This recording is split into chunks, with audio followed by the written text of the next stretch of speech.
A continuación vamos a adentrarnos un poquito también en el ámbito político para conocer, por ejemplo, las propuestas que tienen ya los precandidatos. En esta ocasión le tenemos aquí en piso, ya le damos la bienvenida y lo saludamos a Rafael Filisola, quien es candidato a senador por el partido PDP. Y bueno, queremos saber qué propuestas tiene para la ciudadanía y saber también cómo viene trabajando. ¿Cómo estamos? Muy buenas tardes. ¿Qué tal? Muy buenas tardes. Un gusto estar contigo, Natanael, con Martín, con todo el equipo.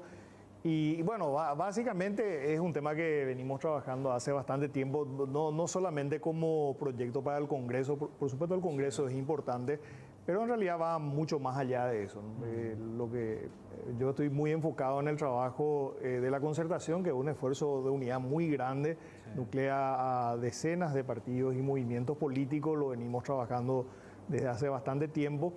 Y creo que es un avance muy importante para lograr algo que necesita el país, que es la alternancia. La alternancia es algo bueno desde diferentes puntos de vista. Por supuesto, fortalece la democracia, hace que también se renueven las ideas, que se implementen políticas de Estado diferentes, que haya un mejor control cuando hay alternancia. El que está en el gobierno sabe que va a llegar alguien, otro gobierno, un gobierno de signo distinto que le va a controlar. En fin, son todas cosas muy importantes. Y bueno, y en este momento es muy importante, es sobre todo fundamental que haya alternancia, porque el país está pasando por una crisis muy seria. Tenemos altos índices de pobreza, de desempleo. La inseguridad es un tema que afecta a todos nuestros compatriotas. Y por supuesto una deuda social muy grande en materia de salud, en materia de educación.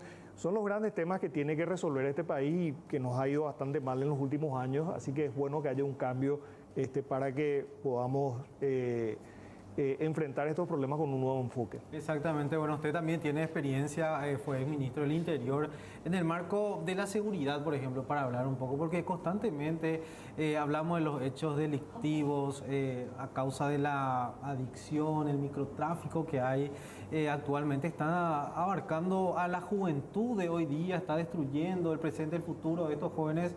¿Qué planes, qué propuestas, por ejemplo, tiene para tratar de solucionar o paliar lo que es la situación de inseguridad? Bueno, hay varias cuestiones y eso trabajamos mucho. Nosotros dejamos una política de Estado en materia de seguridad.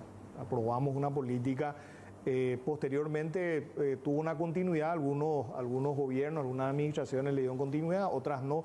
Pero hay varias cosas que se tienen que hacer. En primer lugar, la inseguridad la tenemos que dividir, si bien están relacionadas, pero hay dos grandes capítulos, vamos a decir, o dos grandes caras, vamos a decir, que tiene la inseguridad. Por un lado, el crimen organizado, que no se ve, pero que es sumamente peligroso, porque no solamente genera violencia, genera criminalidad, genera víctimas, sino socava la democracia misma, el futuro mismo del país. Desde el momento que el crimen organizado tiene tanto poder, el crimen organizado, se estima que la economía subterránea del país es más o menos equivalente a la economía formal. Eso significa, y una parte de eso es crimen organizado. Eso quiere decir que el crimen organizado mueve recursos impresionantes. Eso quiere decir que tienen dinero para comprar jueces, fiscales, policías, gobiernos inclusive. Eso es muy peligroso para un país. Entonces, y el crimen organizado crece cuando hay complicidad entre la política y el crimen. O sea que no se puede fortalecer el crimen organizado si no tiene una pata, si no tiene un respaldo de la política. El crimen organizado no se ve mucho, pero tiene ese riesgo. O sea, el futuro del país está comprometido si el crimen organizado sigue creciendo. Y bueno, la cara que más vemos es la inseguridad diaria, cuando te asaltan en el colectivo, cuando te agarra un peajero, cuando no podés salir para ir tranquilo para ir al trabajo, o qué sé yo, tus hijos, vos te preocupás por tus hijos porque se van a la escuela y les puede pasar algo. Esa es la inseguridad que nos golpea más diariamente. Entonces, a ver, con relación al crimen organizado hay que tener una estrategia, en parte se está haciendo, ¿verdad? Atacar a los financistas, atacar a los capitales del crimen organizado y sanear la política. Sanear la política, porque mientras existe ese vínculo entre crimen organizado y política, no se va a resolver el problema.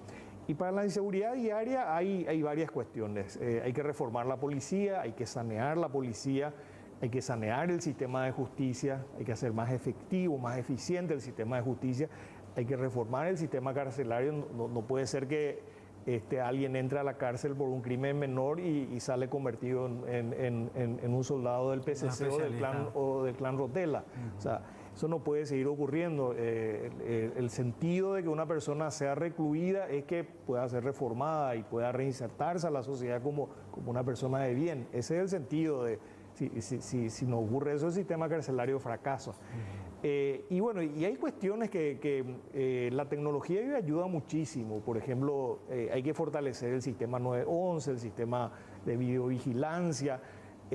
Hay que invertir más en recursos para el personal policial. Hay que capacitar mejor a la gente de policía. Eso veía este caso que ustedes pasaron recién, esta entrevista, este pobre playero que al final denuncia un delito y termina siendo sospechoso. Y bueno, eso es o por corrupción o por falta de entrenamiento, de capacitación del personal.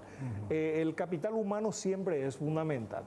Y después cuestiones estratégicas generales, ¿verdad? Por ejemplo, el crimen hay que prevenirlo. O sea, una vez que ocurre, o sea, esa represión, o sea, cuando va a volver al caso del playero, él ya sufrió, ya fue víctima del delito. Le podían haber robado, le podía haber pasado, le podían haber a lo mejor infligido algún daño en su integridad mayor, ¿verdad? El tema es prevenir y para eso hay que fortalecer las dependencias, inteligencia policial, prevención. En fin, son varias medidas que se tienen que tomar. En parte hay medidas legislativas, hay cosas que se pueden hacer desde el Parlamento. Exactamente. Pero mucho de eso se tiene que hacer en el marco de reformas más amplias. Excelente. Y bueno, ahí conocemos entonces algunas de las propuestas muy importantes también. El trabajo justamente que realizan desde el Congreso, los legisladores, y bueno, le invitamos a la gente que se vaya a votar, ¿verdad? Que es muy importante también a la juventud, que hay una cantidad muy importante de jóvenes votantes que se animen y que elijan por sobre todas las cosas, porque es un derecho y tienen el poder de elegir a la gente que va a estar el día de mañana sentado en una silla de autoridad. Así mismo, y sobre todo es importante el voto informado. O sea, la democracia, y avanzamos, no todo lo que deberíamos, pero avanzamos bastante en derecho a la información. Pero es importante que la gente mire los perfiles, que mire las propuestas. Claro. El voto informado, después nos quejamos de nuestros representantes, y tenemos muy malos representantes, hay que decir eso. También tenemos muy buenos representantes que hacen un buen trabajo. Pero si nosotros no nos tomamos el trabajo en estos meses que tenemos por delante, y sobre todo ahora con el sistema de voto preferencial, inclusive uno puede privilegiar candidatos de mejor perfil. No es solamente ya votar a libro cerrado una lista, sino también dentro de la lista uno puede favorecer a algunos candidatos.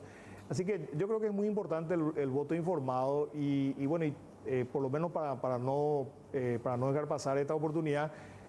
Quiero recordar a la gente que las internas de la concertación, que esto es solamente para presidente, vicepresidente y gobernadores, las internas de la concertación están abiertas para todos nuestros compatriotas, sean del partido que sea, sean independientes, sean colorados, sean liberales, en fin, cualquiera que quiera participar, y es una invitación que hacemos, no es una imposición, o sea, no es que la gente... hay gente que se enojó porque dice que no quiere estar en el padrón de la concertación. No tiene un padrón, o sea, la concertación usa el padrón nacional y todos estamos en el padrón nacional. Y el que quiera participar en las internas de la concertación puede hacerlo. Ayúdenos, yo le pido a la gente que así lo quiera, que nos ayude a elegir las mejores candidaturas para la presidencia y la vicepresidencia. Y bueno, y el resto, importante, elegir un buen Congreso. No solamente tenemos que tener un buen presidente o una buena presidenta, tenemos que tener también un buen Congreso. Un buen Congreso, esa es la clave para que el país pueda salir adelante. Esperemos que así sea. Bueno, le deseamos todo el éxito.